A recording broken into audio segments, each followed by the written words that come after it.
আমরা সিমলা কুলু মানালি আসার জন্য সিদ্ধান্ত নিয়েছিলাম এবং সেই জন্য আমরা প্রথমে ভাবতে পারিনি, ভেবেছিলাম নিজেরাই আসবো, কিন্তু দেখলাম আমরা ইউটিউব, আমার মেয়ে দেখলো যে ট্যুর পিকার বেশ ভালো রকমের আর কি ব্যবস্থাপনা, তাদের পরিষেবা সমস্ত কিছু ঠিকঠাক আছে। তো আমরা সেই ইউটিউব দেখেই আমরা কিন্তু ট্যুর পিকারের সঙ্গে আমরা যোগাযোগ করি এবং আসার সিদ্ধান্ত গ্রহণ করি। আজ আমাদের পঞ্চম दिन।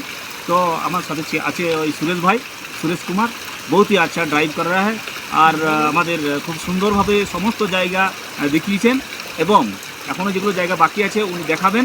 এই বরফ সব কিছু দেখতে পেয়ে আমরা বিরাটভাবে খুশি। এত যে পরিষেবা পাবো আমরা আশা করিনি, এত যে বরফ দেখতে পাবো আশা করিনি। হোটেল থেকে শুরু করে সব কিছু একদম দারুণ বন্দোবস্ত, একদম। ট্যুর পিকার জিন্দাবাদ, ট্যুর পিকার হিপ হিপ হুরে।